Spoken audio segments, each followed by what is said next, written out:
Fala galera, vamos lá falar um pouquinho mais aí de ácidos nucleicos e desta vez agora nós vamos falar sobre a replicação do DNA.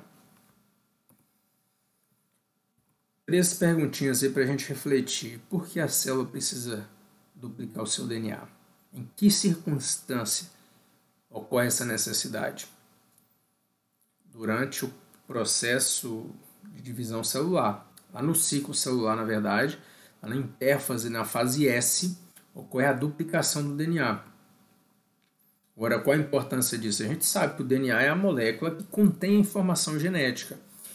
E então vai controlar toda a atividade celular. Então a célula nova precisa ter essa informação genética.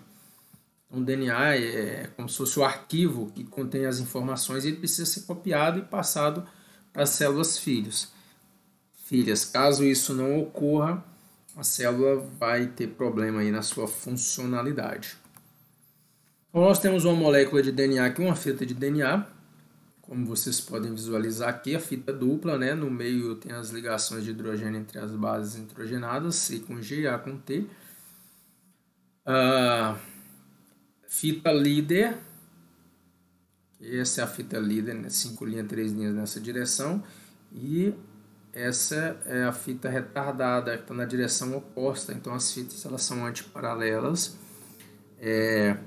A polimerização sempre vai ser na direção 5 linhas, 3 linhas, portanto eu vou ter uma polimerização da fita líder nesse sentido e da fita retardada nesse outro sentido. Isso vai ter alteração na replicação das duas fitas, o processo é diferente. No fim eu vou ter uma réplica, né? Duas moléculas que são idênticas à molécula mãe que as originou. Mas havia 3 modelos para explicar esse processo. O primeiro modelo, semiconservativo, então uma fita da molécula mãe seria a fita molde, ela continuaria na fita nova e a outra fita nova seria complementar essa fita molde, né? Então, o processo semi-conservativo conservaria uma parte da molécula. O dispersivo, o material genético ele estaria todo disperso pela molécula, certo? Estaria todo misturado aí, dispersivo, né? Tinha um padrão aí. E no conservativo, nós teríamos uma fita que seria idêntica à fita mãe que originou, que está em laranja aqui, e uma outra fita nova diferente, certo? Então, o conservativo conservava uma fita e a outra seria uma fita nova, diferente da fita laranja aqui, que está representado em vermelho. Então, havia esses 3 modelos. O Michelson e Franklin, eles trabalhavam no laboratório de Linus Pauling com proteínas, e eles verificaram que era possível fazer um experimento, né, para comprovar aí esses modelos, né, de replicação do DNA, tendo em vista já as ideias que já foram propostas em 1953 por James Watson e Francis Crick, que falava da estrutura do DNA, certo? Da complementariedade das bases, da estrutura em dupla hélice da molécula. Então, o Michelson e Franklin, o que eles fizeram, na verdade? Eles utilizaram 2 isótopos, 2 nitrogênios, o N15, que é o isótopo pesado, o nitrogênio N14, que é o leve. Por que eles usaram nitrogênio? Porque as bases contêm átomos de nitrogênio na sua composição. Então, por isso eles usaram esse nitrogênio. Esse nitrogênio, então, foi incorporado às bases nitrogenadas e consequentemente, ao DNA, certo? E aí você conseguiria, então, fazer um mapeamento aí de como do comportamento do DNA durante a replicação. Então eles pegaram os nitrogênios aí, tanto o 14 leve e o 15 pesado, romperam as membranas celulares aí de bactérias, colocaram em diferentes meios, né, para esses isótopos serem incorporados ao DNA. Colocaram esse material em tubos contendo solução salina, né, cloreto de césio, onde ia formar um gradiente de concentração, e esse DNA pesado ia ficar na parte mais inferior do tubo, enquanto que o DNA leve ia estar mais voltado para a parte da superfície, por ter uma densidade mais baixa. Então eles fizeram essa ultracentrifugação por 48 horas e aí obtiveram os resultados, né? Moléculas de DNA leves e moléculas de DNA pesados, agora separados, né? E aí eles colocaram isso, obviamente, que tinha bactérias crescidas em meio leve, com DNA com marcação N14, e pesado com N15. Então eles então agora juntam, né, transfere bactérias crescidas em meio pesado para o meio leve. Okay?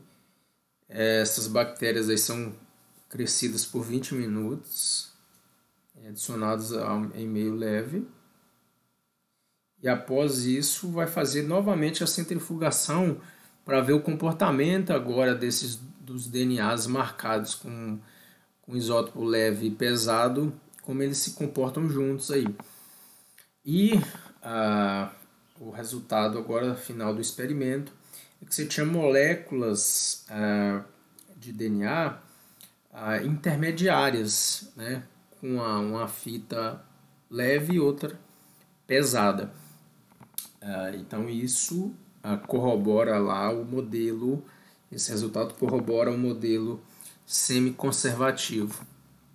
A gente sabe que o modelo de fato é semi-conservativo. Então, os mecanismos moleculares, a gente tem a ação de várias enzimas, proteínas que atuam nesse processo.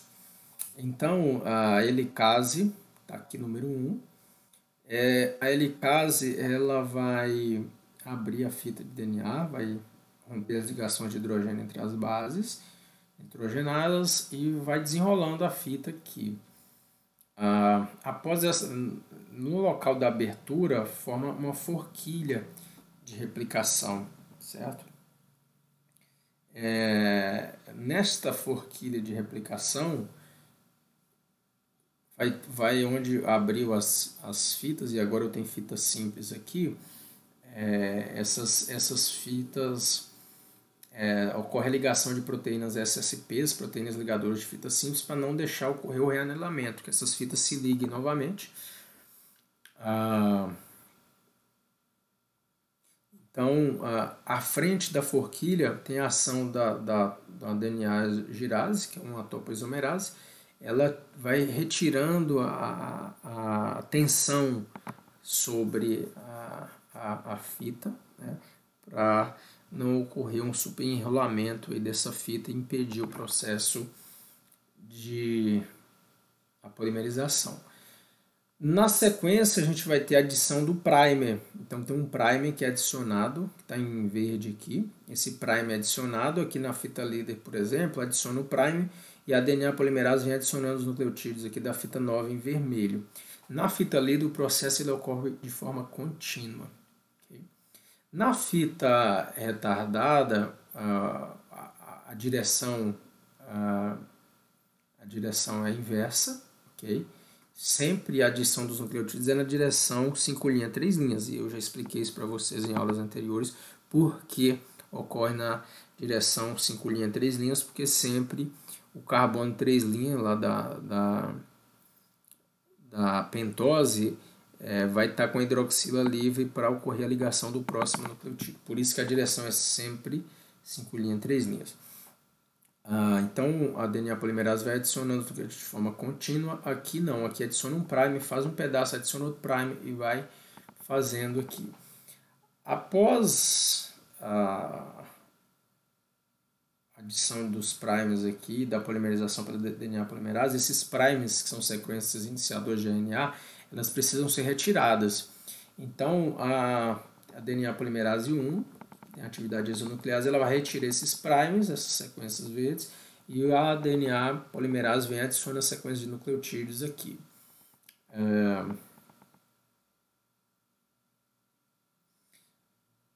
E, por final, após a adição dos nucleotídeos, a DNA ligase vem e adiciona, vai fazendo as ligações entre os fragmentos onde estavam os espaços onde tinha um prime. Na fita retardada, aqui onde formam os fragmentos de Okazaki, na extremidade dos cromossomos, né, de eucariotos, fica partes sem poder inserir o primer. E aí fica sequências sem... ficaria sequências sem replicar. Isso implicaria na perda de informação. Então, para isso, tem a formação aí dos telômeros e a ação da telomerase, que eu vou explicar para vocês em breve. Ok? Eu vou mostrar esse vídeo para vocês terem uma ideia do processo de aplicação. Então, aqui eu tenho a fita DNA, a fita dupla. Shape. Each strand C. Então aqui vai mostrar a complementariedade entre as bases, sempre adenina com timina, citosina com G and T. But there's a T in one, there will be a G in the other strand in opposite direction. Eu vou ter a fita líder e no outro sentido a fita retardada. This unzipping A ação da enzima helicase que vai abrir, romper as ligações. is done by an enzyme called helicase and results in the formation of a replication fork. Ela forma a forquilha de replicação. Aqui a gente vai ter a ação da DNA girase também, retirando a tensão. The separated Vamos ter a ligação de proteínas ligadoras de fita simples aqui, para não deixar essas fitas religarem novamente. strands each provide a template for creating a new strand of DNA. An enzyme called primase starts the process. A primase adicionou o prime, que é uma sequência iniciadora de RNA. Cannot be made in this continuously. Polymerase can open production of the new strand of DNA. An enzyme called DNA polymerase binds to the primer and will make the new strand of DNA. DNA polymerase can only add DNA bases in one direction, from the 5' end to the 3' end.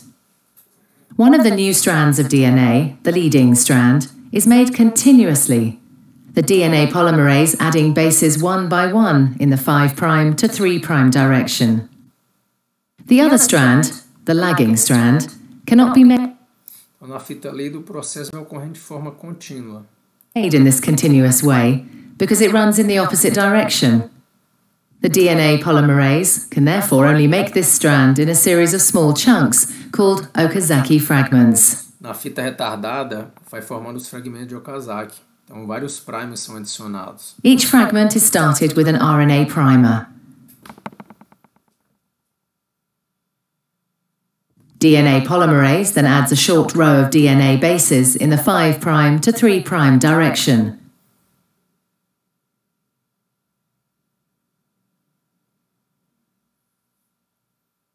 The next primer is then added further down the lagging strand. Another Okazaki fragment is then made, and the process is repeated again. Once the new DNA has been made, the enzyme exonuclease. Então, a DNA polimerase 1, a isonuclease, ela vai fazer a retirada dos primers, que são sequências de RNA. Removes all the RNA primers from both strands of DNA. Another DNA polymerase. a DNA polimerase 3 agora vai adicionar os nucleotídeos de DNA para finalizar a replicação na fita retardada. Enzyme then fills in the gaps that are left behind with DNA. Agora, por final, a ligase. Finally, the enzyme DNA ligase seals up the fragments of DNA in both strands to form a continuous double strand.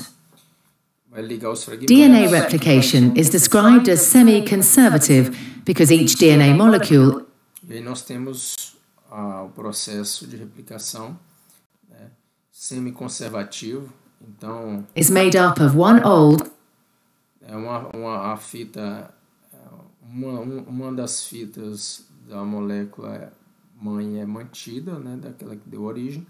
E aí a gente tem aqui, em claro, aqui a fita nova que foi formada, foi sintetizada.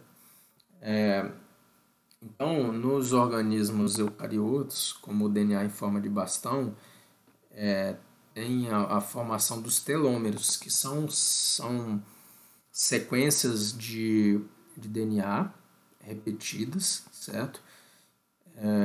Essas sequências em humanos e em outros mamíferos é TTAGG. Então, são várias sequências dessas que são inseridas aí na extremidade, né? Essas sequências formam os telômeros, que está aqui nessa imagem mais esbranquiçado aqui, como se tivesse fluorescente aqui em branco. Esse telômero é como se fosse uma capa na extremidade do cromossomo, né, para justamente fazer a proteção aí, né? Então tem várias enzimas que atuam, né, que são chamadas de enzimas, proteínas, na verdade, proteínas teloméricas, que formam essa capa para impedir que essas sequências repetidas sejam removidas nos processos de reparo. Então, na sequência, na fita retardada, nas extremidades, não é possível inserir um primer, porque esse primer poderia cair, né, para fora da fita. Enfim, tem essa dificuldade logística aí.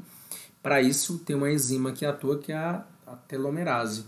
Ela adiciona sequências de RNA, vai adicionando sequências de RNA ao longo dessa fita, dessa extremidade que não foi replicada. E após a adição desses nucleotídeos de RNA, a DNA polimerase vem e retira e adiciona nucleotídeos de DNA que são complementares aqui na fita, certo? Tendo essas sequências repetidas de DNA nessas extremidades, formando os telômeros. A importância desse evento é que, se a cada ciclo de replicação fosse perdido todas essas sequências aí ia ocorrer uma perda substancial de informação, e cada célula aí ia perdendo informação e ia inviabilizar aí muitas funções. Então, para isso tem esse mecanismo aí de controle para manter a informação. Então, esse é o processo de replicação, as referências usadas, e agradeço pela atenção. Até a